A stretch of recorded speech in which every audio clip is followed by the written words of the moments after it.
Good morning, good afternoon, good evening. Welcome from wherever you are joining us. My name is Julie Rajan, and I'm on the faculty of the Department of Women's Gender and Sexuality Studies at Rutgers University in New Brunswick. And I'm so pleased to welcome you to the second panel, Feminicide and Reproductive Justice, in the panel series entitled Feminicide in Focus, which is this year's theme of the Global 16 Days campaign against gender-based violence. You might know that the campaign was initiated in 1991 by the Center for Women's Global Leadership at Rutgers University in New Brunswick to foster an international feminist movement led by civil society.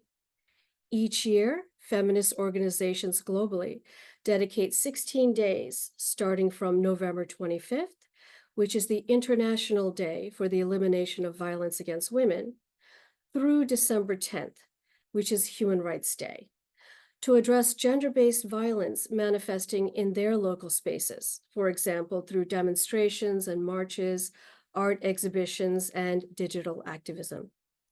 Since its inception, the 16 Days campaign has established a collective space in which feminists organizing against gender-based violence may strategize, collaborate, and share resources and connections with one another.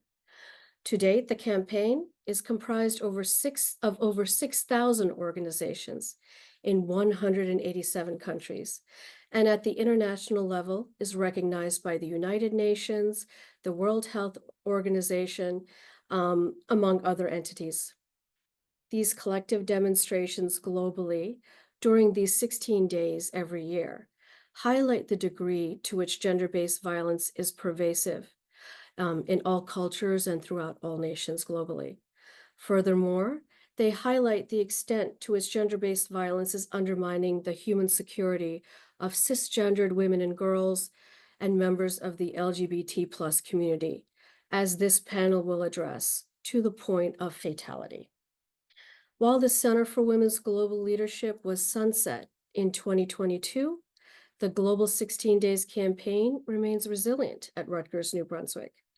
This is evidenced by its widespread support by academic and non-academic units throughout the university. If you would like to join or support the campaign, or would just like to know more about it, please write to the email being dropped in the chat right now. Now, team member Akanksha Bhatter will take just a minute to talk about the continuation of the campaign at Rutgers and provide insight into resources that might be helpful to you in your work.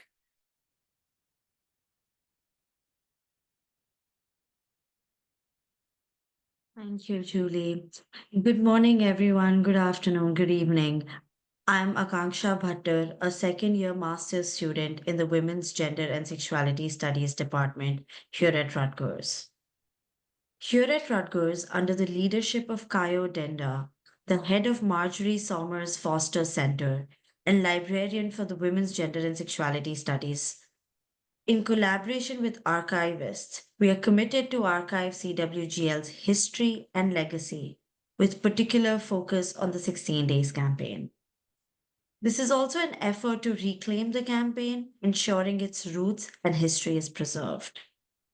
Over 70 boxes with CWGL's archival material were sent to special collections and university archives, where they will be organized and preserved. With the ongoing archival research on 16 days, we are also committed to build a comprehensive research guide that's dedicated to the campaign. I encourage you all to check out the library's page on this initiative. As we continue to build this important collaborative project, if there are any materials and resources related to the campaign that you might have that we don't have on the website, please do share them with us. Additionally, as one of the two international graduate students drawn to Rutgers University by CWGL's legacy, my colleague and I started a student-led movement on campus. Over the past 2 years, we have spoken in classrooms, tabled at events, and primarily used social media to spark conversations about the 16 days and gender-based violence here at Rutgers. Now, on to the moment we have all been waiting for. Team member Nishi Shah will introduce the panel and the participants.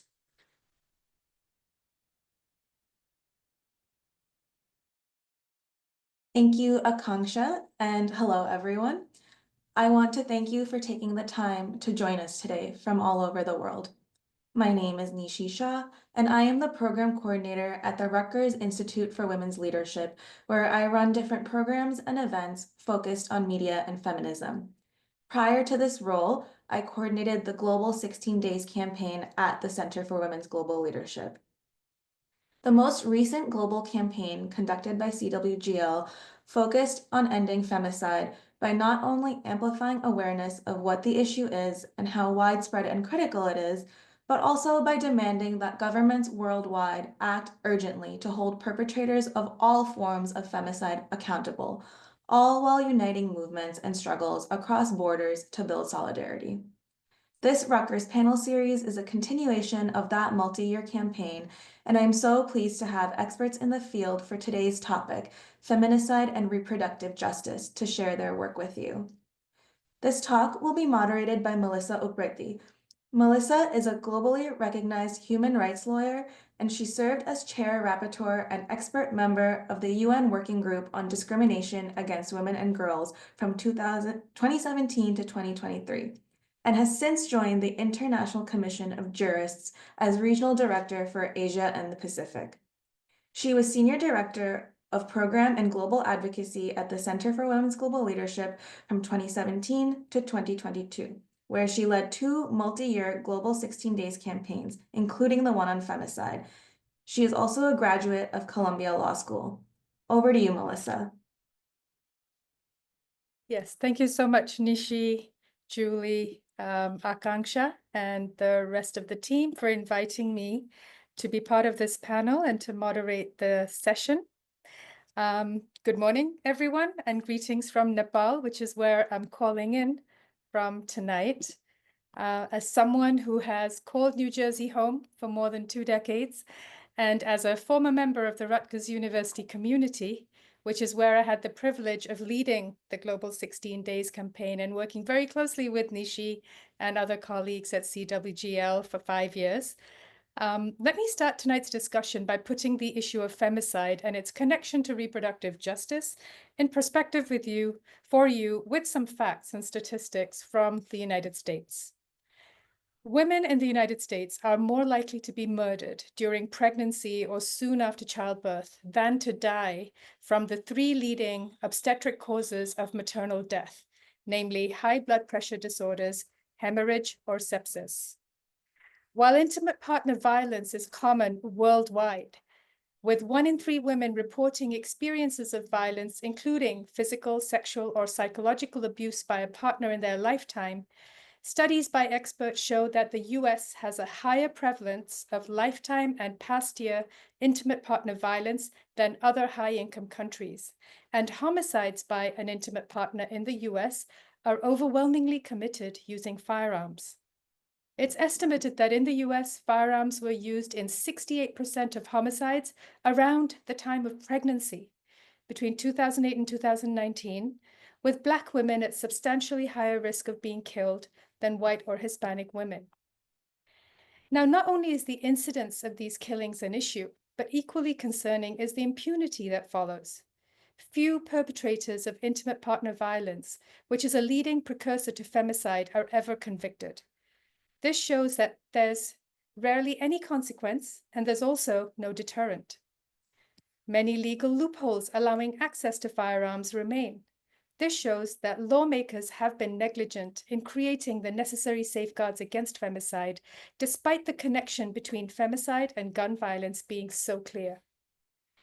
As noted by experts, and I thoroughly agree, the recent dismantling of women's reproductive rights in the United States, which is alarming in and of itself and could get worse, has created a new urgency to recognize the links between femicide and sexual and reproductive rights and reproductive justice more broadly. While on the one hand, reproductive coercion is a common aspect of intimate partner violence and increases the risk of unintended pregnancy, On the other hand, restricting access to safe and legal abortion endangers women, as unwanted pregnancies potentially amplify risks in abusive relationships. So while culturally, pregnancy is often celebrated and even expected of women, it's actually a dangerous time for women, not only medically speaking, but as potential victims of violence and in extreme cases as targets of femicide. Now, how can we make these realities a basis for legal and policy reform?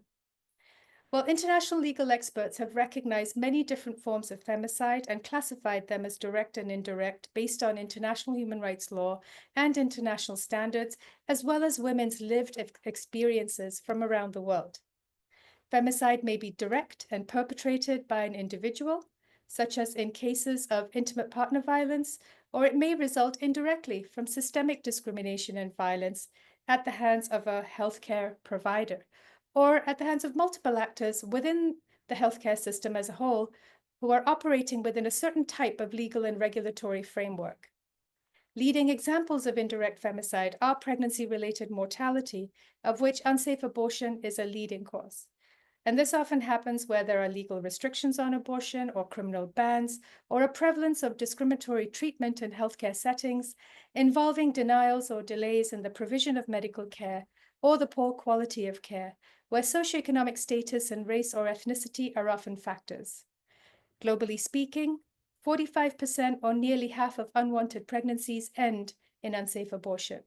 As such, it is a notable cause of femicide that must not be ignored. Now, these are obviously just a handful of statistics and trends, and the expert panelists that we have today will elaborate on many of these issues and more to establish the links.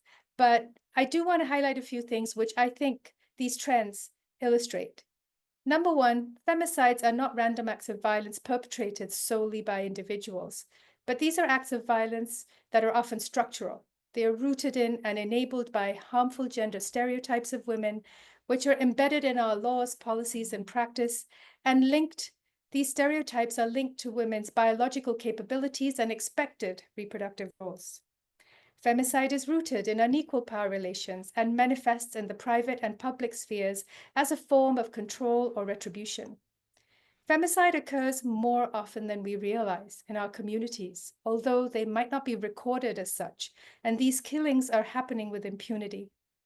When we ignore the occurrence of femicide, we ignore a continuum of crimes against women, including specific forms of sexual and reproductive violence and other human rights violations. Femicides are preventable, but legal and societal or cultural safeguards are lacking. Femicide is not only a human rights concern, but a criminal justice issue and a public health issue, among others. With the dismantling of legal protections for reproductive rights, one can reasonably assume that the risk of femicide has increased. The unaffordability of reproductive commodities such as contraceptives, discriminatory and abusive treatment in the provision of healthcare, and deepening gaps in access to services, partly due to misinformation and even disinformation about reproductive and sexual health, all contribute to a higher risk of femicide. In the United States, as the evidence shows, there is a clear link between a woman's reproductive status and femicide. As such, fully recognizing and legally protecting women's and girls' reproductive freedom, autonomy, and rights is a crucial way to help prevent femicide. The absence of such recognition and legal protections allows misogyny and sexism to flourish and creates an environment that is conducive to femicide rather than to a dignified and safe existence for women and girls. This is why, in 2021, while at the Center for Women's Global Leadership, in my role as Senior Director of Program and Global Advocacy, I was very eager to dedicate the Global 16 Days campaign to the theme of ending femicide. As a special procedures mandate holder with the United Nations Human Rights Council, and in my role as chair and member of the Working Group on Discrimination Against Women and Girls, I utilized international human rights law as a basis to push for legal and institutional reform to end femicide as a matter of ending discrimination against women and girls. Today, I am deeply disheartened to see that we live in a world that is less safe for women and girls, with the erosion of their rights, the intensification of conflicts, from South Sudan to Myanmar, where different forms of sexual and reproductive violence are being perpetrated systematically and with impunity, whether as a weapon of war, to suppress political activism, or to humiliate, terrorize, and ethnically cleanse opponents. As noted in a recent report by Physicians for Human Rights on what they have described as a mass influx of cases of sexual violence in Eastern DRC, the Democratic Republic of Congo, many such cases, including those involving horrific gang rapes and the mutilation of women's sexual and reproductive body parts and organs, are underreported because in many instances, the victims are dead. So in order to help us fully understand the links between femicide and reproductive justice, we are joined by three incredible panelists whom I will now introduce. They will make their presentations serially. So our first panelist is Dr. Lila Sharif. Dr. Lila Sharif is a creative writer, researcher, educator, and faculty in the School of Transformation at Arizona State University, where she teaches courses on indigenous ontologies, race, ethnicity, Arab and Muslim experiences in the United States, food studies, global feminisms, and a host of other topics. Her current work conceptualizes Palestinian land, food, and culture through a global feminist, indigenous perspective. She has published essays as well as poetry in academic and public journals. She is a co-founding member of the Critical Refugee Studies Collective and a co-founding steering member of the Palestinian Feminist Collective. Her presentation will focus on reproductive genocide in Gaza. Over to you, Dr. Sharif.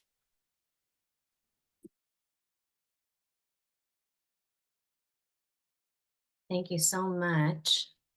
Just going to share my presentation. What a perfect way to frame this conversation. I'm very grateful to be here.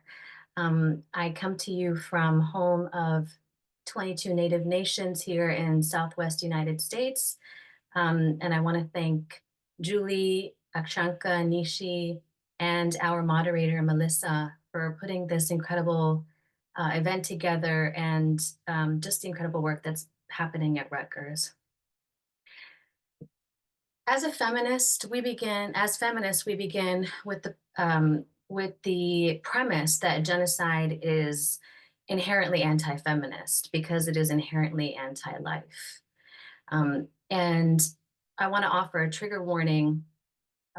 In many cases in this panel, it goes without saying, this is going to be some disturbing content that I will be talking about today. As a form of genocide, reproductive genocide works within the framework of reproductive justice. And broadly speaking, reproductive justice is a framework that upholds the right to bodily autonomy for individuals, families, and communities in all decision-making and practices related to sex and reproduction. Reproductive justice includes the right to have or not have children, the right to give birth in safe conditions, free from oppression, exploitation, and violence, and the right to create and raise families in safe and healthy environments with sustainable access to food, water, electricity, and medical treatment. So what is reproductive genocide, and why did we come up with a term to name the events happening in Gaza? As a form of genocide, reproductive genocide targets the life cycle. It refers to the policies, discourses, and practices that delimit, restrict, target, or diminish the life-giving capacities, choices, access, short-term health, long-term health, and life chances of communities that have been made vulnerable by systemic military violence and occupation, besiegement, settler colonialism, and or imperial warfare.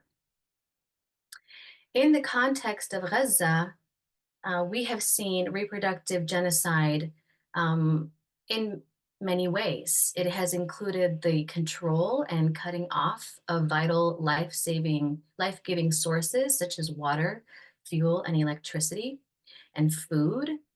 The denial of life-giving and life-saving medical resources, collective starvation, the murder of elderly men and women, the eradication of entire genealogies. I believe over 900 genealogies have been eradicated in Gaza in the last year. The mass murder of women, the mass murder of children, the mass murder of babies, the murder of pregnant women. These all constitute acts of reproductive genocide that we have seen in Gaza. There were some conditions that led us, and by us, I'm referring to the Palestinian Feminist Collective. We wrote a statement condemning what we were observing as reproductive genocide happening in the Gaza Strip.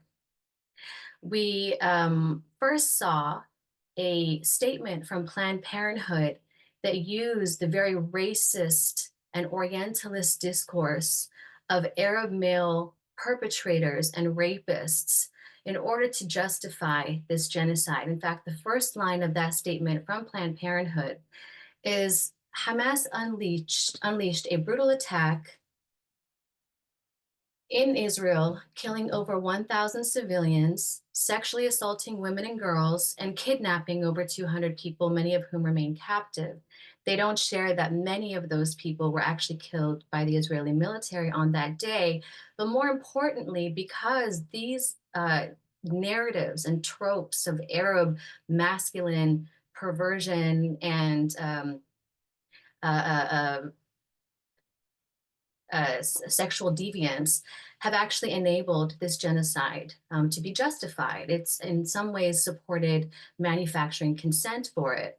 Now, these are based on debunked accounts that circulated and are still circulating, even in the US highest forms of governance, from our president's mouth, for example, onto our presidential hopefuls.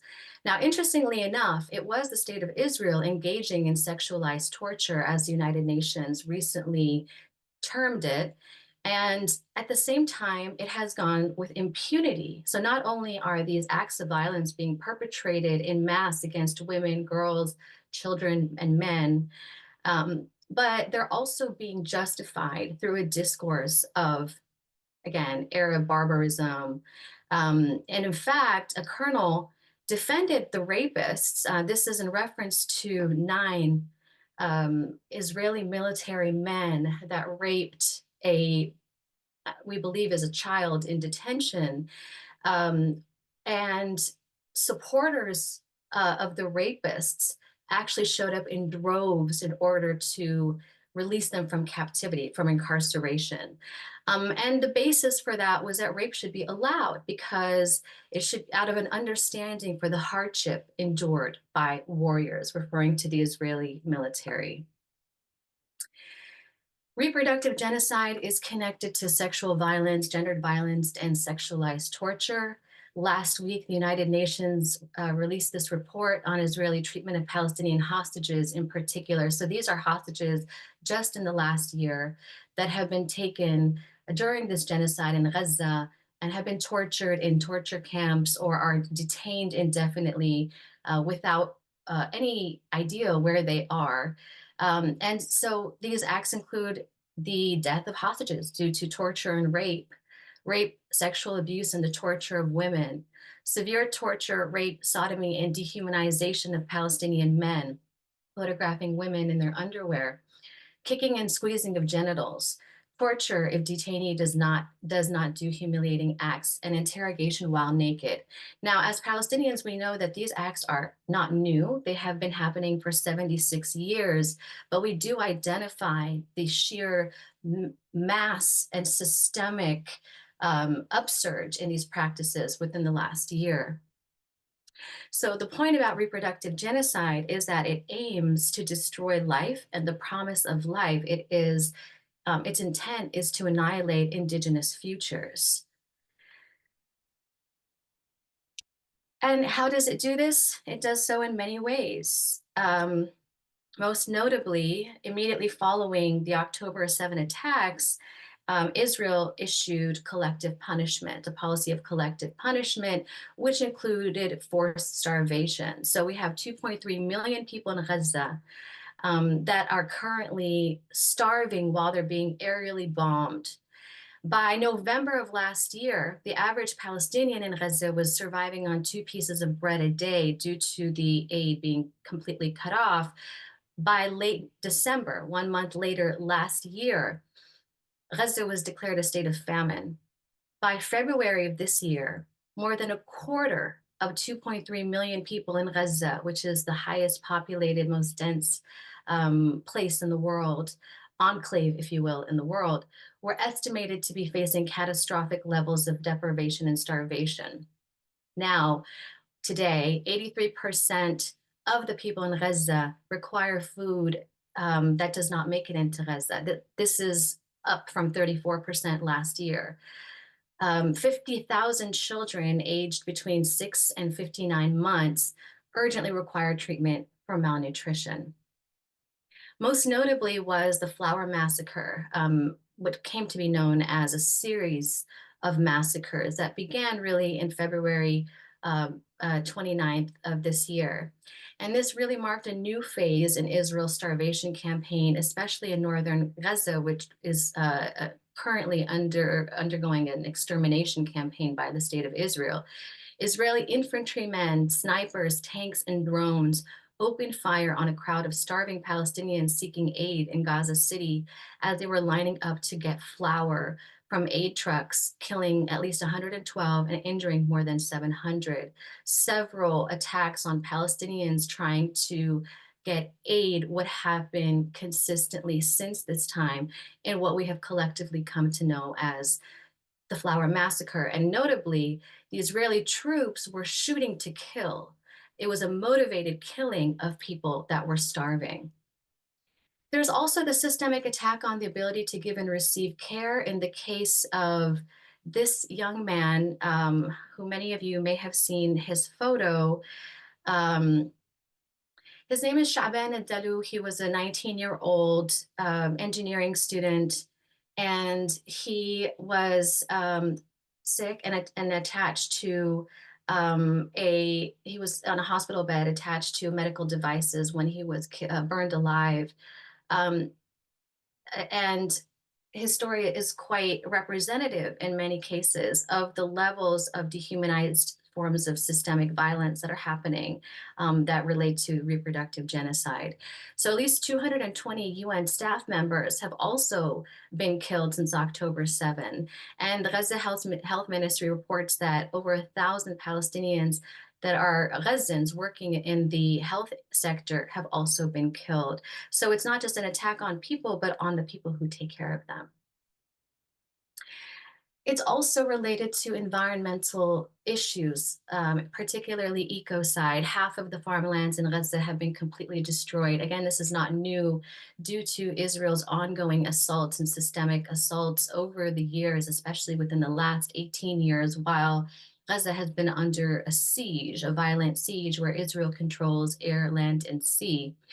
This is a very holy time, a sacred time, I should say, in Palestine, when in October, after the first rainfall, people tend to their olive harvest. The olive harvest is fruit, plant, seed, and food. It's everything. It's medicine. It's something that people use year round. And as you can see in the image on the right, this woman in Gaza's entire farmlands have been destroyed. And on the left, even beyond Gaza, we're seeing in the West Bank, a woman who's 69 years old, these men are carrying her body, was tending to her olive groves when she was shot at by Israeli military. And this is not just limited to the military, but also settlers who are allowed to be armed and who are provided arms by the state. Another point about reproductive genocide important for the context of Gaza is that it is a systemic attack on motherhood. This one young woman who is pregnant says, "I no longer feel the flutter of life inside me. My unborn child already stripped of its innocence and condemned to ruins." This quote really affected me, especially as a Palestinian whose father was born in Gaza. I've never been able to go because of the siege, and also as an expectant mother, seeing these women having to make life in the context of death confronting them in the face has been a deeply traumatizing experience for my community, especially in the last year. Since October 7, reproductive genocide also attacks infants, infanticide. So since October 7, 66,000 babies have been born in Gaza in the context of starvation, aerial bombardment, ground raids, and the dangers of famine and disease continue to grow. Mothers are forced to give birth on the floors of hospitals, in crowded shelters, in restrooms, on the side of the road, in tents. The amazing human rights scholar Noor Arakat posted this story from the Lancet, and this that came out just yesterday, the day before, and the question is, will there be a future for newborns in Gaza? What's going to happen with all of these children? There's also the issue of disproportionate attacks on women's body, spirits, and mental health. What you're looking at here is, and this is something that we attribute completely to the creativity of the people of Gaza, which is they've built in the context of their displacement, right? So they're not at the home, they're displaced without any certainty about life tomorrow. But they have built a shelter for divorcees and widows and orphans. And it is the people of Gaza's creativity that will continue to survive this community. The issue for a lot of young girls of reproductive age is the stress of getting your period during a genocide. 700,000 women and girls in Gaza experience menstrual cycles, but don't have adequate access to basic hygiene products like pads. These conditions put women and girls at risk of reproductive and urinary tract infections, and it also has exacerbated mental health issues. One young woman says, the issue is that we're moving around a lot, right? These people are getting displaced from one camp to another without certainty of where safety is. We don't have the luxury of sitting around and relaxing. The UN reported that the Gaza Strip is a graveyard for thousands of children. And more than 17,000 children have been murdered by Israel in the last year. There is an unprecedented number of orphans. At least 17,000 children have lost one or both parents. They've even developed a new category, which is children without any remaining relatives, to address, to name this catastrophe. Now, again, the people of Gaza continue to innovate even when death and destruction are confronting them in the face. They developed another orphanage called Orphanage City, and it's called the Al-Baraka Orphanage Camp. This is in southern Gaza. But unfortunately, even these facilities are not immune to Israeli targets and attacks. As one social media commentator writes, Israel defended itself again tonight in the Gaza City, this time against El Amal Orphanage. The targeting of orphanages is a deliberate attack on Palestinian futures, which is part of reproductive genocide. It's also the systemic attack on family. So every day in Gaza, on average, 115 people are killed. That's 1 out of every 55 people living in Gaza. 46 are kids. Every day in Gaza, on average, 266 people are injured with a completely destroyed medical infrastructure. 27 people are buried under the rubble. Over 5,000 people are forced out of their homes every single day. I mentioned that Israel has annihilated entire genealogies, and we try within the Palestinian community to remember their names and keep them in our hearts. One of them is Al-Astal family, and Al Jazeera has a partnership, has a project where they're trying to name these families, these over 900 genealogies that have been destroyed, and providing interactive graphics for you to learn more about these families that have been essentially wiped off. To summarize, reproductive genocide is a systemic attack on life and the living. It's the desecration of life and the living, and it's a targeting of life and the living in order to impact not just the present, but of the future of Indigenous people. Thank you so much. Thank you very much, Lila, for that very powerful and detailed presentation. I'd like to move us on now to the second panelist, Rebecca Reingold. Rebecca Reingold is an Associate Director at the O'Neill Institute for National and Global Health Law and an Adjunct Professor at Georgetown University Law Center. Her research focuses primarily on reproductive health, rights, and justice in the United States and globally. Reingold previously worked as an Associate Director of the Health and Human Rights Initiative, where she conducted research on health and human rights, sexual and reproductive rights, and violence against women and girls in Latin America and the Caribbean. She currently serves on the Advisory Board of Training in Early Abortion for Comprehensive Healthcare, also known as TEACH. Rebecca's presentation is entitled Reproductive Health Rights and Justice in the U.S. Post-Dobbs. Over to you, Rebecca. Thank you, Melissa, for the kind introduction, and to the organizers and sponsors of this event for the invitation. It is an honor to join such accomplished experts for this panel. Today, I'll be discussing the current state of reproductive health rights and justice in the U.S. in the wake of the Supreme Court's decision in Dobbs. I will start by providing an overview of the current state of abortion law and policy in the U.S. Then I will share how this new legal landscape is affecting physicians' ability to provide and patients' ability to access essential reproductive health services, with a particular focus on what it means for already marginalized and underserved communities. Finally, I will talk about the utility of relying on international human rights norms, core tenets of the reproductive justice framework, to conceptualize the harms resulting from this new legal landscape, especially given their intersectional nature. Turning to the state of abortion law and policy in the US, 13 states have total abortion bans currently in effect. 6 states have abortion bans with gestational limits at some point in the first trimester, ranging from 6 to 12 weeks of pregnancy. In 2 states, courts have blocked abortion bans, preventing them from going into effect for the time being.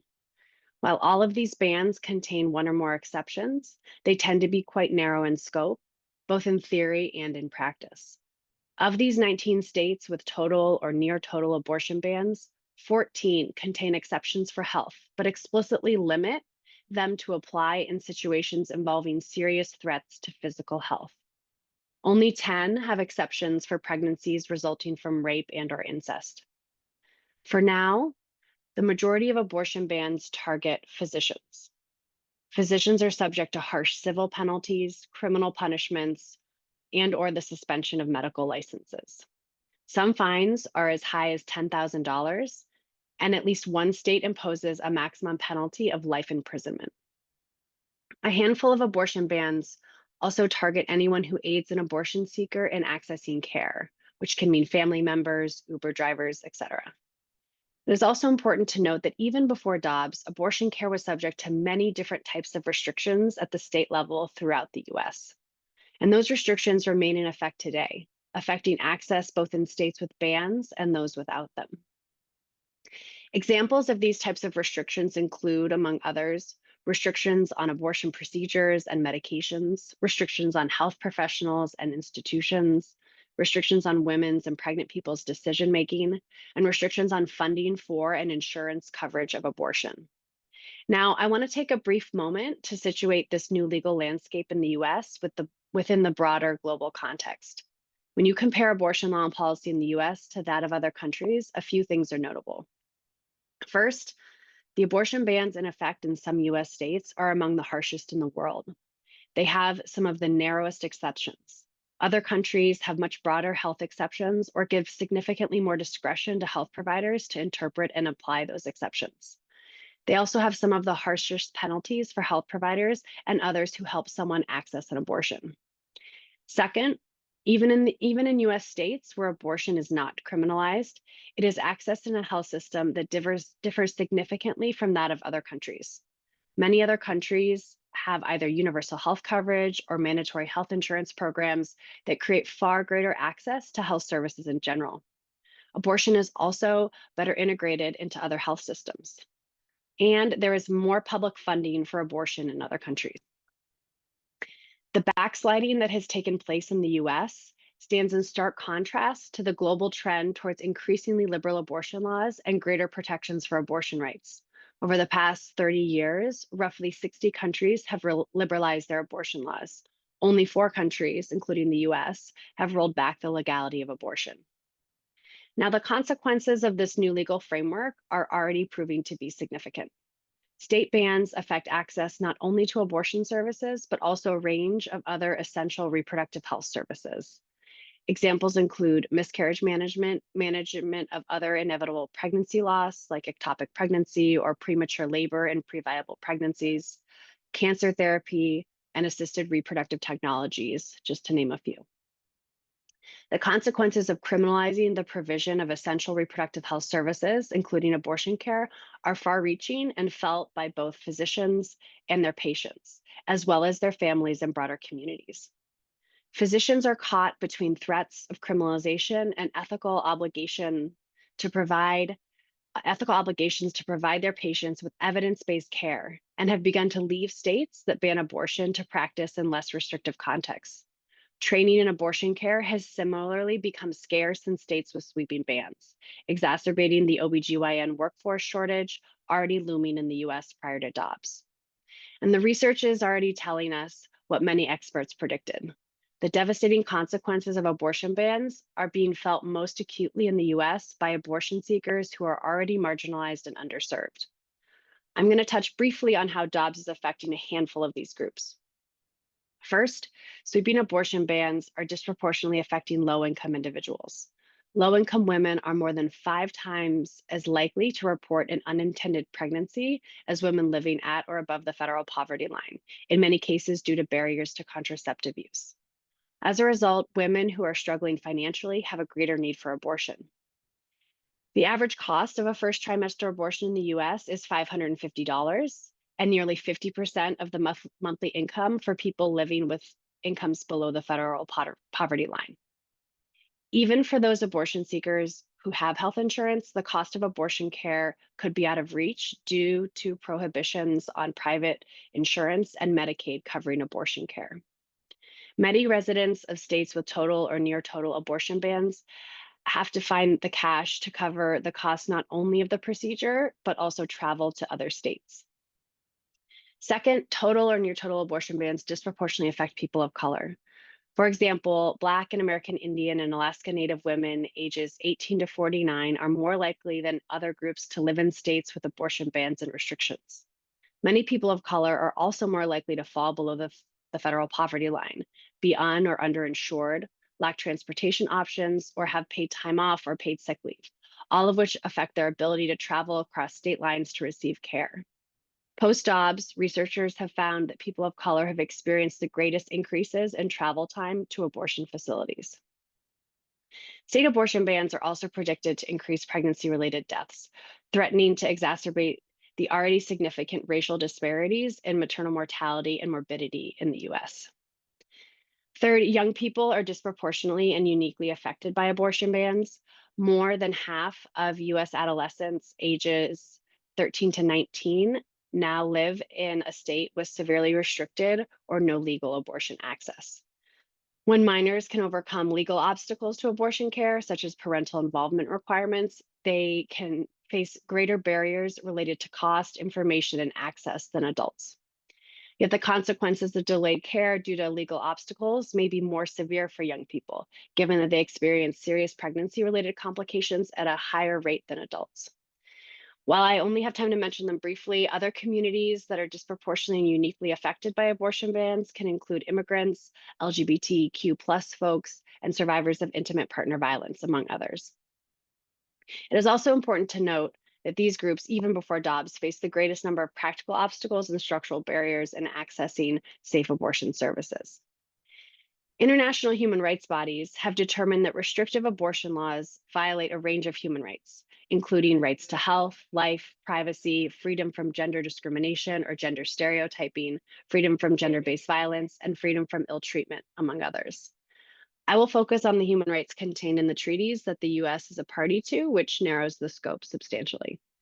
The US is a party to the International Covenant on Civil and Political Rights, the International Convention on the Elimination of All Forms of Racial Discrimination, and the Convention Against Torture. States' adoption of total or near total abortion bans violate a series of human rights contained within these three treaties, namely the rights to life, privacy, non-discrimination, and freedom from cruel, inhumane, or degrading treatment. To the extent that these bans drive women and girls to seek unsafe abortions or otherwise jeopardize their lives, they constitute a violation of the right to life. They also strip pregnant people of their autonomy, agency, and capacity to make informed decisions about their health and lives, leading to violations of the right to privacy. State abortion bans also force people to carry pregnancies to term under extremely difficult situations, such as when there are significant health risks or following a rape. According to human rights bodies and experts, denying or even delaying abortion care under these circumstances can cause pain and suffering that amounts to cruel, inhumane, or degrading treatment, and as a result, constitutes a violation of the right to be free from that treatment. Finally, the disproportionate impact of state abortion bans on various marginalized groups of women and people who can become pregnant constitutes a clear violation of the right to non-discrimination. The devastating consequences for people of color are particularly pronounced and are expected to only exacerbate already existing disparities in the area of reproductive health for these groups. While there are various limitations associated with relying on international law mechanisms to push back against abortion bans, particularly in the US context, the human rights framework nonetheless offers a powerful narrative to meet this moment. Many of the people who are disproportionately affected by post-obs abortion bans have more than one of the social identities I referenced previously, thereby compounding their experiences of discrimination and marginalization when seeking essential reproductive health services. For example, a pregnant person's income and race can affect the legal risks they may face for accessing care that is criminalized. Both before and after DOBS, pregnant people without access to financial and legal resources are more likely to face criminal repercussions for the outcomes of their pregnancies, including for self-managed abortions. The risk of criminalization, moreover, is heightened for people of color and immigrants who are already disproportionately affected by the criminal justice system in this country. Human rights bodies and experts are beginning to integrate intersectionality into their analysis of human rights violations, as well as their recommendations to states regarding how best to respect, protect, and fulfill human rights. The overturning of Roe has caused and will continue to cause significant harm throughout the US. However, it provides the movement with an opportunity to reimagine and recreate the country's abortion laws in closer alignment with principles of human rights and, in turn, reproductive justice, so that timely, high-quality, essential reproductive health care is meaningfully accessible to all and does not depend on a person's identity, status, or privilege. Thank you, and I look forward to the discussion.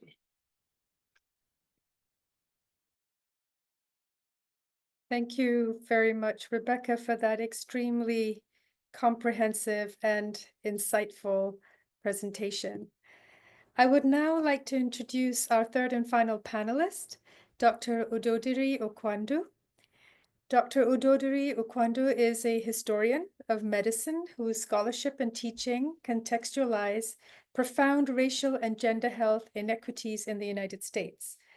Her current project traces how scientific and socio-cultural understandings of race and motherhood have informed medical understandings of and responses to maternal mental illness. She is currently a Presidential Postdoctoral Fellow in the Department of Women's, Gender, and Sexuality Studies at Rutgers University-New Brunswick. As a Presidential Scholar at Harvard University, Udodiri earned her PhD and master's in the history of science. Organizations like the American Association for University Women, Institute for Citizens and Scholars, and Consortium for History of Science, Technology, and Medicine have supported her work. Udodiri's presentation is entitled Black Maternal Health, a historic struggle. Over to you, Udodiri.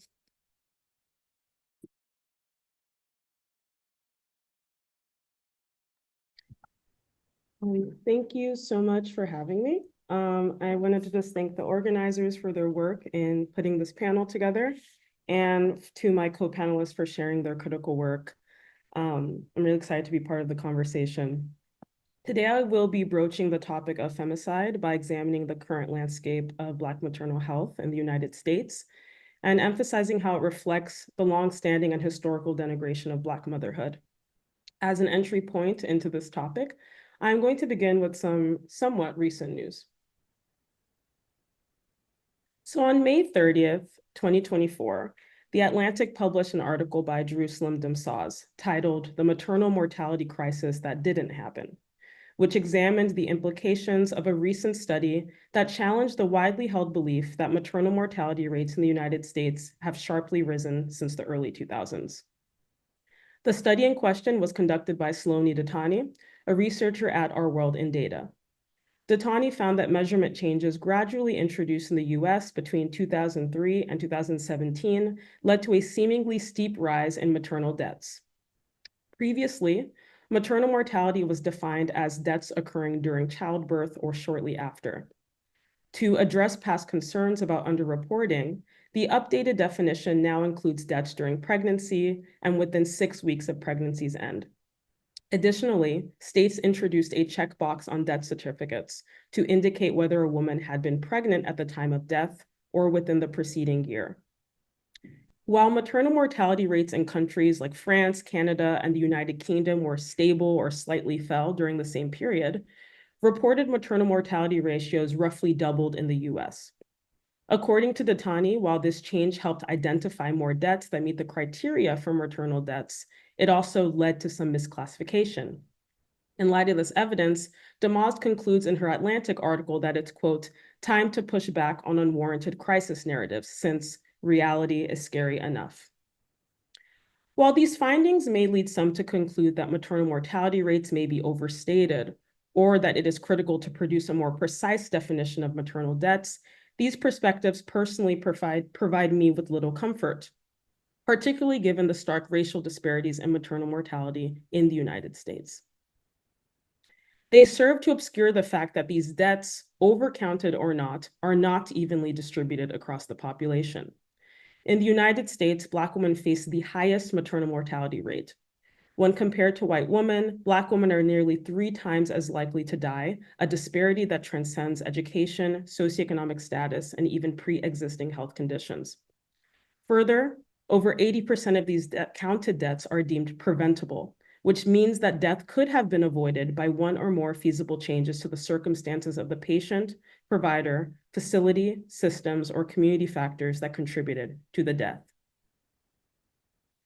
Besides overlooking the overrepresentation of Black maternal deaths, both the Atlantic article and the Our World in Data study serve as proof of the limitations and omissions that can arise when we define a maternal health crisis solely by the number of women who die during childbirth or during the period of pregnancy. By focusing exclusively on mortality rates, we risk ignoring critical aspects of maternal health and how they also disproportionately impact Black women and grant significant legitimacy to crisis narratives. They constitute what theorist Lauren Berlant calls a slow death, the physical wearing out of a population in a way that points to its deterioration as a defining condition of its experience and historical existence. For example, in comparison to white women, Black women are more than twice as likely to experience severe pregnancy-related complications like preterm birth and life-threatening conditions like preeclampsia. Both mortality and morbidity among Black childbearing women is compounded by the fact that they are most likely to lack private insurance or have discontinuous insurance from preconception to postpartum. Further, nearly 40% of Black women experience maternal mental health symptoms, which is nearly twice the rate of all women, that can lead to ill health, suicide, and even infanticide. Yet nearly half of these women do not receive treatment or support, in part due to barriers with insurance. Finally, in the aftermath of the Supreme Court's overturning of Roe v. Wade, which eliminated the federal constitutional right to abortion, abortion access has emerged as a critical maternal health issue for Black women. 6 in 10 Black women aged 18 to 49 live in a state with abortion bans or restrictions, the highest rate among all racial and ethnic groups. Many of these states do not explicitly have exceptions, which may force women to endure pregnancies that could jeopardize their health. Further, these restrictions have already begun to contribute to obstetric provider shortages and maternal health care deserts, given physician concerns about criminalization. It is estimated that a total abortion ban in the United States would result in a 33% increase in maternal death for Black women.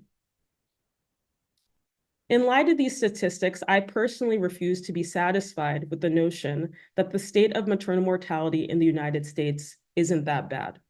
Yet as a historian of race and medicine, I am deeply disturbed, but unfortunately not surprised by these disparities. Undermining Black women's right to motherhood, anti-Black racism, systemic barriers to healthcare access, inadequate support during pregnancy and childbirth, and a pervasive disregard for the experiences and voices of childbearing women have been a feature rather than an aberration in the history of Black maternal health. During slavery, for example, Black women's bodies were commodified and exploited for reproduction, viewed as mere vessels for increasing the enslaved population. This was facilitated by a widespread belief among the white professional medical academy that Black people had inferior, different bodies and psyches, a belief that relied on a denigrated construction of Black womanhood and motherhood. Physicians remarked upon Black women's alleged capacity to endure multiple and painless pregnancies, engage in hard labor, and innate hypersexuality. While gross and misleading stereotypes that continue to persist today, these characterizations were used to distinguish Black women from sensible and civilized white women.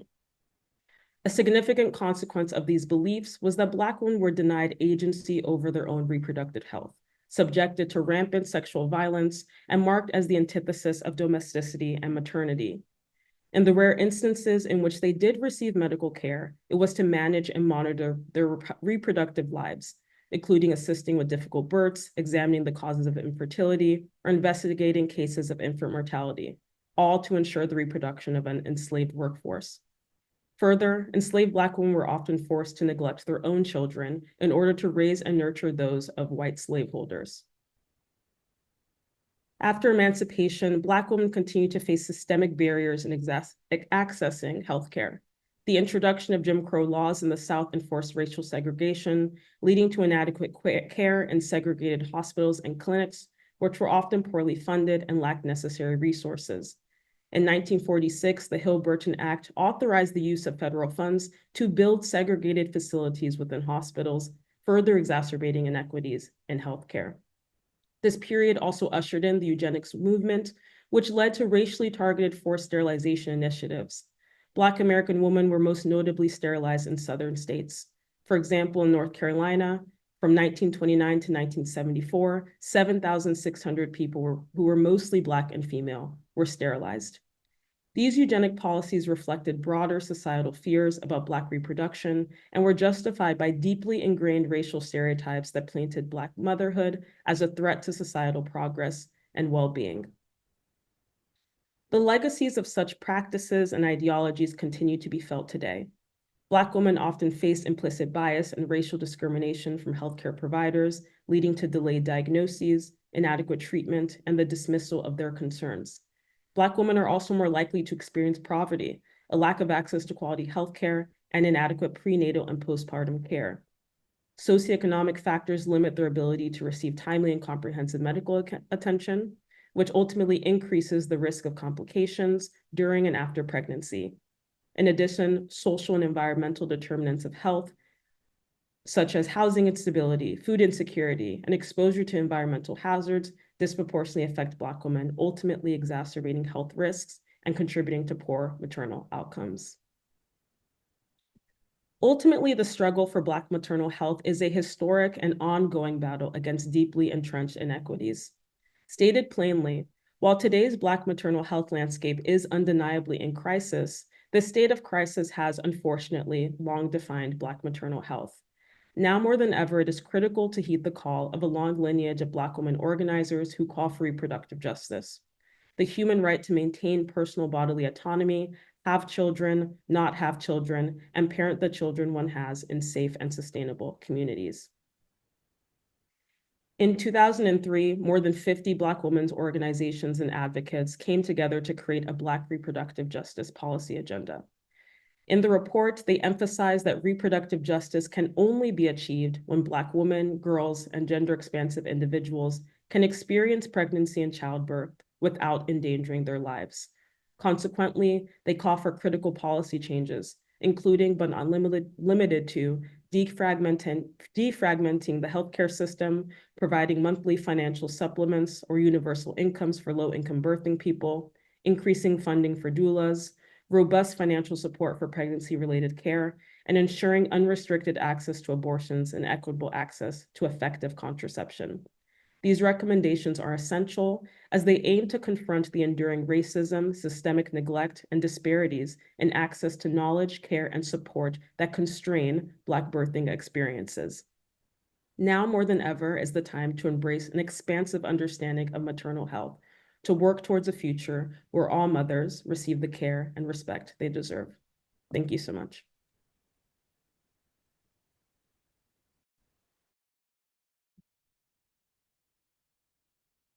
Thank you so much, Udodiri, for another really comprehensive and insightful and powerful presentation.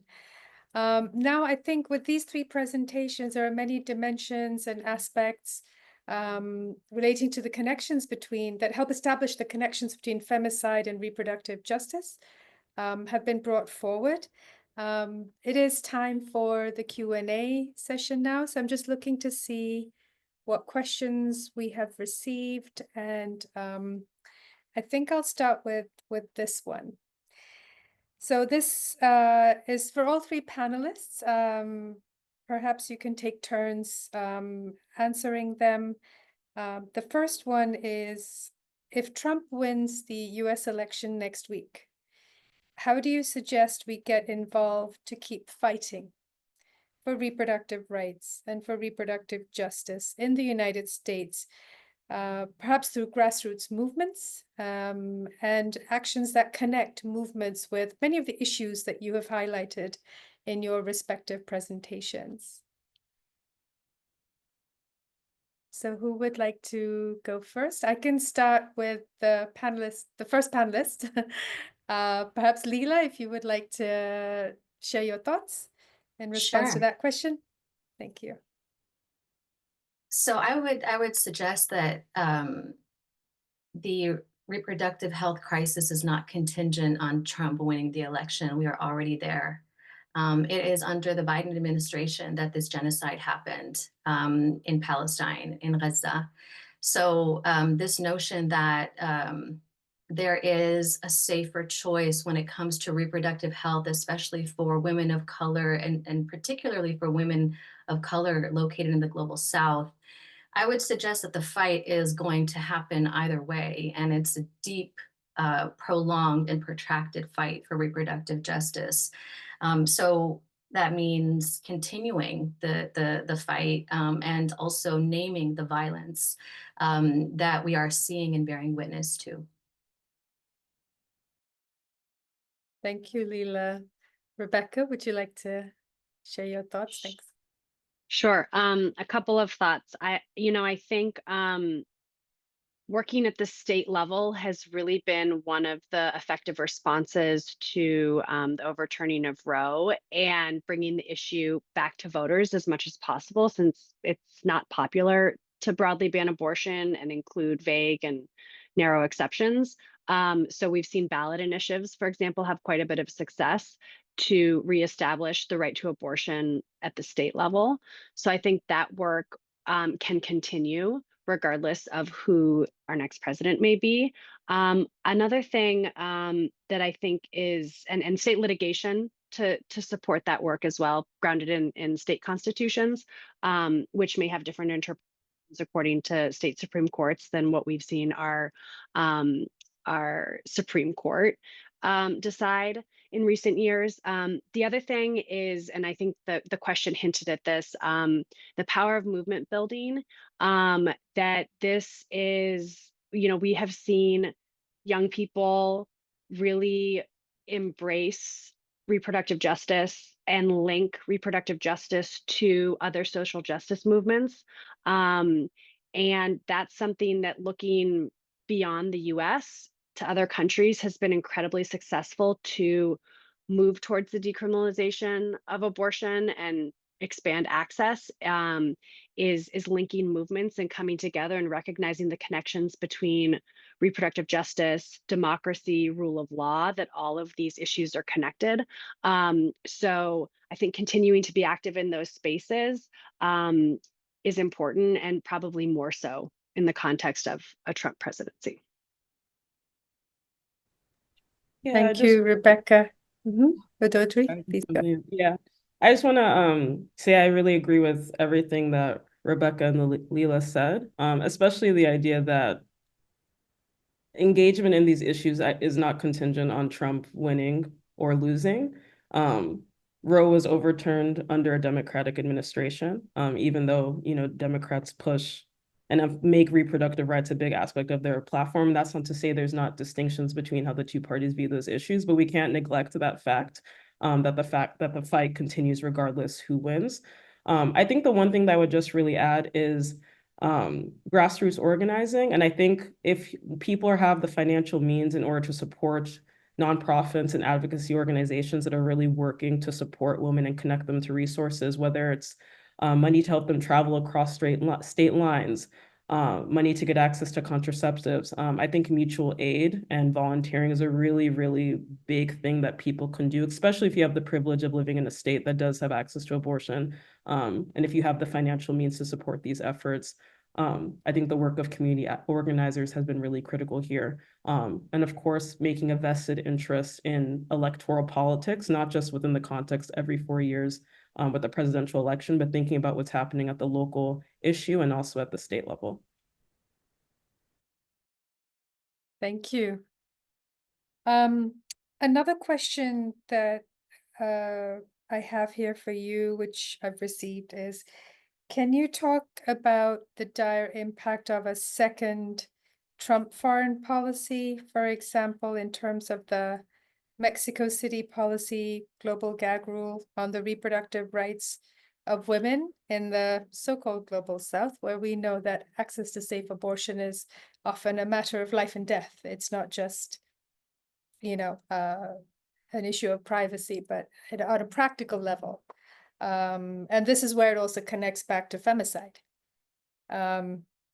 and the preventable deaths of women. But yes, if the Mexico City policy or global gag rule is reinstated, what kind of outcome do you see, and what can be done then to address the risks associated with that, or the fallout? Lila, maybe we can start with you if you have some thoughts. Sure. My thoughts are quite similar to the previous question. In this case, we're thinking about what would Trump presidency look like in terms of foreign policy, and what does that mean for the experiences of women and people in reproductive age. And there is not a safe presidential candidate between our two and within our two-party system that is going to ensure reproductive health for women of color in particular. So I just want to clarify that applies both domestically and also globally in terms of, Trump's foreign policy. Now, what that might mean specifically for U.S. Mexico border politics and beyond is something that we're already seeing, right? We're seeing it with this administration. We're seeing the caging of children. We've seen it, for an attack on children, an attack on reproduction. We're also seeing how U.S. imperial policies have deeply impacted practices of femicide, such as in El Salvador, where these practices are extremely, unfortunately, quite common. That is not a local problem. That is a global issue. So I absolutely agree that Trump foreign policy is going to be just as dangerous. But again, I hesitate to specify, because, again, the presentation of particular kinds of freedoms within, let's say, the Kamala Harris campaign doesn't falls on deaf ears when we're thinking globally about the Congo, we're thinking about Sudan, we're thinking about Palestine, we're thinking about El Salvador. So, I guess I would just leave that there. Thank you, Rebecca.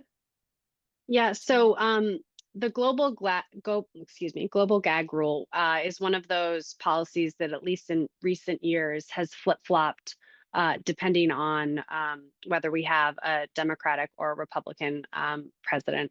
And it's virtually certain to flip were Trump to become president. And what that would mean for many NGOs around the world who provide essential sexual and reproductive health services is that they are not allowed to receive US funding, foreign aid, if they not only provide abortions, but counsel, refer, or do any type of advocacy around abortion. So it really affects these NGOs' ability to carry out their work, whether or not it involves abortion care. And it has a serious impact on advocacy efforts around decriminalization of abortion in their own context.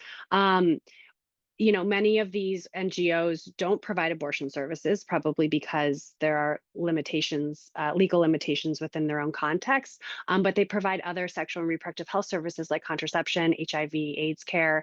And so it is something that will have a huge impact on folks working in the global South in particular, where much of this funding goes. And so, I don't know that there is a great answer to the question of what can be done, because funding for this work, is really reliant in many ways on governments, other countries, supporting these organizations where resources may be scarce in the local context. And so one thing I could offer is, working more with European governments where this type of restriction doesn't tend to change when it comes to a change in the executive branch.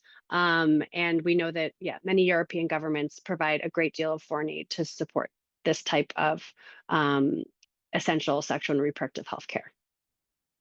Thank you so much, Rebecca. Udodiri, do you have any thoughts about this? I don't have much to add to this question. I think Rebecca and Lila. All right. Thank you.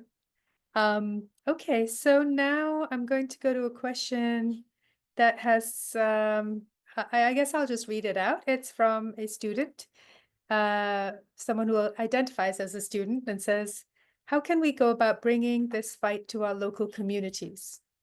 Also, how can we bring more attention and research to the barriers that queer, BIPOC queer people face when it comes to reproductive justice and gender-affirming care? Is there anyone who would like to take that? I'll just be brief. I think we learn a lot from abolitionists on ways that you can do care better, if you will. That's not contingent on a top-down approach, a more democratic form of care. Also, care work within community is not something new. It's something that many of us were raised in. It's how many of us grew up and the kinds of worlds that we came in. So I think tapping into the resources, and I don't like to use that word, but tapping into the culture of care that does exist and making that more expansive, I think is one approach to really support people and their reproductive dreams. Thank you.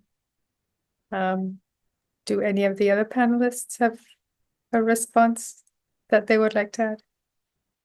Yeah, I think similar to some of the stuff we talked about earlier is I think getting a sense of what is the landscape within your local community, and if they're identifying if there are already individuals, organizations working in these specific topic areas. More often than not, I mean, if in urban areas is often the case, they often are. But I know in certain other parts within the nation, it might be a little bit harder to have a larger momentum with certain sort of these issues, particularly more like perhaps like rural areas or more geographically isolated communities. So I think tapping into what is already there and seeing what are the best ways that you can contribute to these efforts. I think particularly what this last year has taught me is truly the power of education. Things as simple as hosting reading groups where people can discuss and talk about these issues to gain better understanding. Because I think, oftentimes people can be afraid to admit what they do not know, right? And so rather than, pushing through that ignorance, it might be easier to hide within it, right? So I think education, is a really powerful tool, particularly at the local level. And yeah, I think those are two of the key things that I would just spotlight. Great. Thank you. No, Rebecca? I see. I No. whole well, no, I have a couple things just to add, but also wanted to say I completely agree with what my co-panelists have provided. I just wanted to say that I think storytelling, which can reduce stigma around some of these essential reproductive health services that are now criminalized, can be a powerful tool to change hearts and minds, and particularly storytelling within communities, so that the story you're hearing is from your neighbor, from your family member. I mean, it's accessible, because I think we know and trust the people closest to us, and that can be a powerful way to bring people to an issue that they may not have had on their radar or felt like affected them personally previously. And then related to the attacks on gender affirming care and linking movements, reproductive justice, and bringing that together with all the folks working to advance LGBTQ plus rights in this country. I think there's a huge urgency to that work, because we have a case currently before the US Supreme Court that is looking at a ban on gender affirming care for minors. And I think again, storytelling around this, around families who are affected by this. In many cases, families want to support their kids in accessing this care, and many people could relate to that story once you talk about it as part of a family's decision and wanting to support their kids. But I know with the political sound bites we get, that's not how it's talked about. So I do think there's urgency there. We could see some things come down from the court, this year that really affect access to gender affirming care. Thank you, Rebecca. So yeah, we have lots of questions coming in now. Additional questions. So there's one where there's a bit of a comment, but also a question, which goes, I deeply mourn the tragic loss of life and suffering in Gaza and oppose any form of violence targeting civilians. However, I've also seen some people frame the horrific acts on October 7th, including the rape and murder of Israeli women, as justified resistance.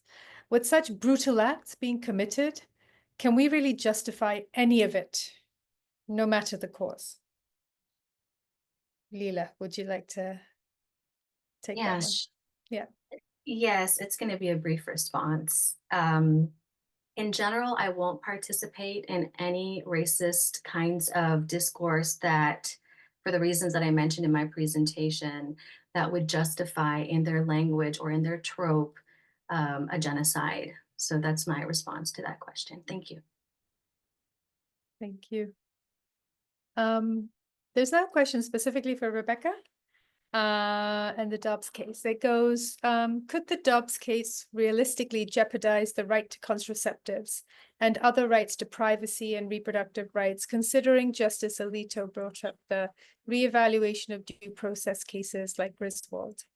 Also, could the setting of fire to ballot boxes recently be a form of violence against women, as well as an obvious threat to democracy? Did that actually happen? Setting fire to ballot boxes? I've been out of the country for a while, so, wow, okay, yes. Then Rebecca, please. Respond. So in response to the first question, yes, from the day Dobbs came down, my concern was that the reasoning relied upon by the majority is one that could very easily extend to the right to contraception. The justices attempt to distinguish abortion from contraception and other rights that are protected under the Due Process Clause by saying that potential life is involved in an abortion, but not in the others. However, as we've seen in cases involving IVF and the fetal personhood movement's approach to when life begins, we know that the most radical contingents of the Republican Party see life beginning well before you have a fetus, for example. We're not just talking about the fetal personhood movement, we're talking about a prenatal personhood movement. And so the logical extension of that is that certain forms of contraception may be up for debate. Justice Thomas certainly throws out this idea that other rights under the Due Process Clause, where the right case to come before him, at least, he is open to rolling those back as well. How other justices on the court see it is a little less clear, but I think we should be concerned and prepared. In terms of the voting, the fires set to destroy voting centers and ballots, et cetera. I think it's an interesting question that probably academics have engaged in, what exactly constitutes violence and what exactly constitutes violence against women, because we know that there are many institutional, structural forms of violence that exist, and this likely falls into that category. But whether we want to say that it constitutes a form of violence against women, I think would be a bit more complicated, because if we start calling structural violence interpersonal violence, there's the risk of conflation, and it may have the effect of if you call everything violence, what does that mean for the most egregious forms of interpersonal violence that we really want to be able to name as something very severe and harmful? So I'll stop there. I'm interested to hear what my co-panelists may think. Thank you. Would anyone like to add to that? We can move on. Okay. So another question that we have received is, how do any of the panelists reflect on the neoliberal transformation of state and society that has not only hollowed out the social institutions of reproductive rights, for example, privatization of education and healthcare, but also pushed the responsibility of pursuing justice on an individual level? How are we to build a united front of communities spread across racial, class, geographic, etc. lines? Would anyone like to take that? Lila, I see you nodding. Yeah. Yes, I would just reiterate something my co-panelist Rebecca said, which is the importance of storytelling and story sharing in spaces of safety. So when I'm thinking about storytelling, I mean in a way that people's are protected and feel that the space protects them. A lot of times we are called upon to give visibility to our personal experiences without the protection, without the safety. So I would say that step one is to create spaces of safety for storytelling and story sharing around reproductive, maternal, and other forms of health that concern women of reproductive age. And that would just be like a very baseline starting point. Thank you. Udodiri? Yeah, I think I'll just jump in to say that, yeah, it's undeniable that there's many ways in which, our nation touts itself as a space of democracy, of equal rights, of serving the interests of the people. And I think we've seen time and time again, particularly in light of discourses around this election, that the interests of capitalists, the interests of those in power, those it's most privileged, are disproportionately supported, enabled, and abetted by our government. And so I think, given so many of the discussions happening, particularly around the vote right, many people see it as a time to divest from the system, which I think are completely understandably right. But also I think on the other hand, we know that it's one of the few means by which we as a people have any quote unquote say in what is happening within our democracy. And so I don't undermine the complexity of this moment and what it's also revealed. But I think what it does really show is that like true radical change, we can't necessarily rely on these systems to do that for us. Time and time again, we've seen in most past civil rights movements that have pushed across this nation from the 1960s to preceding that, from the Black Lives Matter, that has been the people. That has been the people organizing, collaborating, working together, and calling the government on its BS. I'm not going to curse on the panel, but calling attention to the limitations of the government. And I think that is where a lot of our efforts really need to be going to this point of storytelling that Lily just pointed out. How do we kind of recognize, rather than continuing to engage in, I think, divisive politics that I think can further serve to disconnect us, thinking about, how can we actually create broader solidarity networks between us to understand who and what it actually is that we are fighting. How can we actually, push towards a system, push towards a state in which we have more choice, we have more options, where we're not so reliant on, a two-party system that in many ways is failing the needs of both sides of people who are committed to pursuing both Democratic and Republican ideals. I mean, I don't think that should be a controversial statement that they've failed the U.S. and the citizenry in so many different ways. And so I think it's really getting clear on the fact that like it's not your fellow individual neighbor that is the reason why you might not be able to pay for groceries or buy rent or pay for, afford your rent or buy your groceries or get an abortion. It is the concerted efforts and neglect of our elected leaders failing to put the needs of the people at the heart of it. And how can we as a people better collaborate, work together to not only identify the root of the problem, but also resist the problem. That's what I would have to say about that. Thank you. So another question that has come in for any panelist who would like to take it is, what role does the concept of necropolitics and colonialism play in the devaluation of Black women and Palestinians in Gaza regarding reproductive genocide?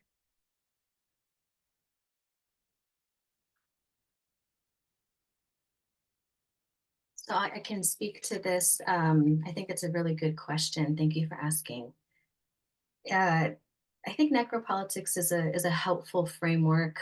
I think it comes within a broader umbrella of dehumanization that we have seen quite literally imposed on the bodies of Black women in this country, as well as women in the global South, Indigenous women as well. So I think this dehumanization is important because it must be contextualized within a broader history of imperialism, chattel slavery, settler colonialism, incarceration, mass incarceration, the war economy. These deliberately, directly impact the lives of women. So is it useful to think about this in terms of a necropolitical framing? Perhaps. Absolutely can be theorized as such, and many people have done that important work.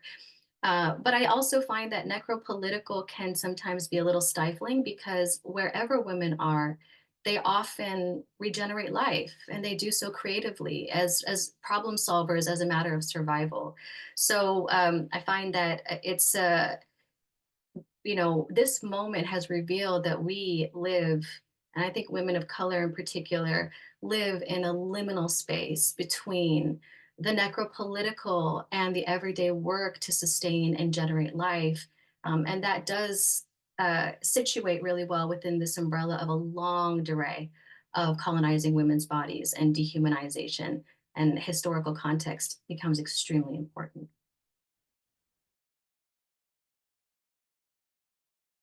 Thank you, Lila. Would anyone else like to add to that, or should we move to the next question? All right. So the next question is, if I am giving SRE in the local schools, how would I introduce the abortion and reproductive rights to teenagers if I want to destigmatize abortion and empower young girls?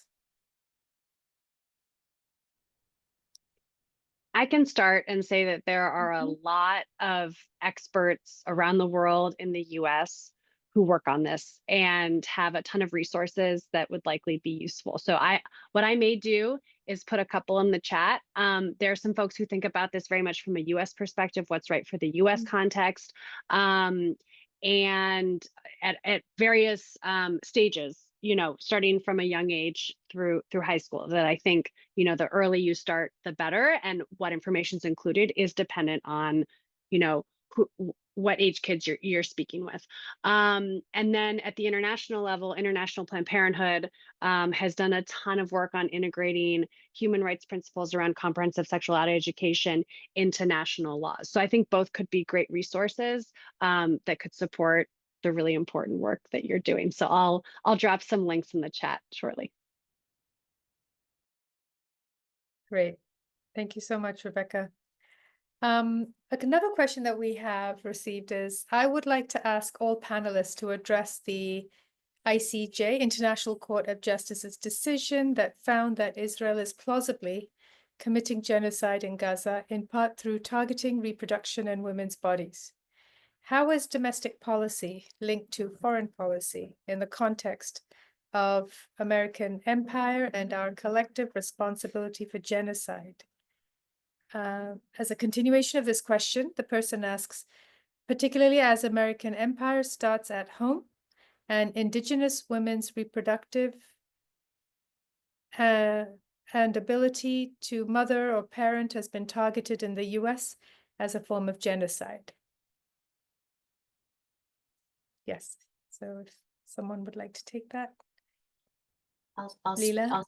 Yes. Yes. I hope I have a coherent thought. I'm going to give it a shot. So the question starts to asking about South Africa's case of genocide against the state of Israel. What's really compelling about that case, if anybody has taken a look at it, which was recently updated into, I think, the thousands-page document just this week. One of the fascinating aspects of it is, if you look at the case itself, one of the most challenging things about genocide is to prove intent, right? That is where it becomes very challenging to accuse or to take people to court. But what we find in South Africa's case is that at least a third of their document has Israeli officials declaring intent, not just genocide, but extermination. We're seeing that play out in real time in northern Gaza, particularly in Jabalia, where in the last 10 days, they've killed over 1,000 people who are displaced in camps. They've also bombed an orphanage. So the connection between the domestic and the foreign is one that cannot be understated. In fact, when Udodiri was speaking, all I could think of was reproductive genocide is a form of eugenics, right? It's an act of extermination, and it's an attack on the future, which, becomes really expansive when we return to the previous question about how do we create communities of solidarity that are international, local and global, attentive to women in the global South as well as the so-called global North. And increasingly, it appears that our struggles are deeply linked. The dehumanization of women, of Black women, of Indigenous women here in the United States, of migrant women, of refugee women, directly as a result of colonialism and empire, is a foreign policy. And we see it playing out in Israel, at least in a very localized context, where Israel has engaged in eugenics practices against Ethiopian refugee Jews seeking a citizenship or legal residency in the state of Israel. So with that in mind, I just don't think we can think about these things separately. The local is global and the global is local. These are the same phenomenon that sort of become imposed on the body, right? So again, that is something very challenging to think about, but it also makes our solidarity more urgent and more expansive. And that is the work that I'm dedicated to, and that I am constantly trying to think about, right? How do we have a borderless feminism that looks at women in these different locations and respects their life, right? That is the question. Thank you. Would any of the other panelists like to comment or add anything? I think I'll just say that, Lila, I think you articulated it perfectly and comprehensively. But yeah, I think just a small thing to add is, yeah, I think we do have this idea that we can kind of split what happens at home versus what's happening abroad, that these two things are disconnected, when in reality the same logics that are perpetuating and naturalizing the killing of Palestinian people and reproductive genocides that are happening abroad are disconnected from attacks on, reproductive autonomy, lack of these are two, they're enabled by the same logics, even if their expression are different manifestations of violence within these contexts. And so again, I think when we put it within that framework and recognize that our struggles are interconnected, if anything, to Lila's point, it should be pushing more solidarity between a range of groups rather than divisiveness or attempting to construct these things as distinct or an exception or something that can easily be ignored. Which again, I think which is why this moment is so maybe appears more complex for people, because it's easier to separate them in order to justify particular modes of action. But that's all I would want to add. Thank you. Okay, so we do have time for one last question, just about 2 minutes in total. I think with the elections next week, there's quite a bit of anxiety around that, and a number of our questions have been related to that. But this one specifically goes like this. Like many activists I know, we are all conflicted on voting towards someone that does not seek to liberate the Palestinian people and put an end to the ongoing genocide. However, we also know that having Trump in office again would be devastating. However, voting for a candidate like Jill Stein, a third party, as nice as that would sound in theory, is not a possibility in the two-party system we live in. Do I try to talk to and convince people to vote blue, or is voting for a third party actually a valid option? Since this was asked, I just wanted to put it before the panelists in case anyone would like to respond to that before we start to close this webinar. This is a really complex question, and we do have a very historic election, if you will. We say this every election, but this one feels really historic in my body, to be honest with you. And on the one hand, I understand that we need to maneuver within this two-party system in order to get the best gains for ourselves. I see this discourse circulating everywhere about how we need to vote for the lesser of two evils and et cetera. But at the same time, voting for the lesser of two evils is still voting for evil. So I don't have an answer, but I do understand the complexity of this particular condition that we're in. On the one hand, we have seen what Donald Trump has done to between the Muslim ban and the attack on the Black body in the entire presidency, Muslims, Arab peoples. And we've also seen a genocide, here. We've seen absolutely nothing to overturn the Roe v. Wade in the last 4 years as well. So, I think that we are going to have to deal with some really heavy stuff with this election. That's all I can really say about that. Thank you. Okay, well, I really appreciate all of you answering the questions that were put before you. Thank you so much. And I think we've done very well with time. So as we begin to wrap up this webinar, I would like to give each one of you a minute to just share any final thoughts regarding the topic of femicide and the connections with reproductive justice. So perhaps I can start this time in reverse order with Udodiri. Then, could you please in a minute just sum up any final thoughts that you have? Yeah, I don't have too much more to add. I think I just want to really thank my panelists for their presentations. I think if anything that I've really taken away from this conversation and the questions we've had is that really thinking about the interconnectedness of struggle is really important. Thinking about reproductive justice and the concept of feminicide as either a domestic or a foreign policy issue rather than one that is deeply entangled within one another is, I think, really key, because I think it not only is a critical aspect for building solidarity networks, but also recognizing the ways in which we can better mutually support and work towards shifting the systems in which we exist. I also think something that's really important for people to take away is to think about what constitutes violence, what constitutes death, and that it's not simply, while important, is not simply the material end of life, but also thinking about the ways in which systems and structures and policies continuously denigrate life, which is often disproportionately people of color, low-income people, and those abroad deemed inhuman or not worthy of the full vitality and beauty of life. And so I think just a really big plug for the recognition that reproductive rights is a human rights issue.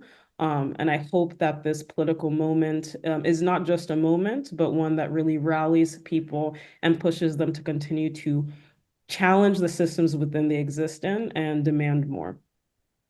Thank you. Rebecca?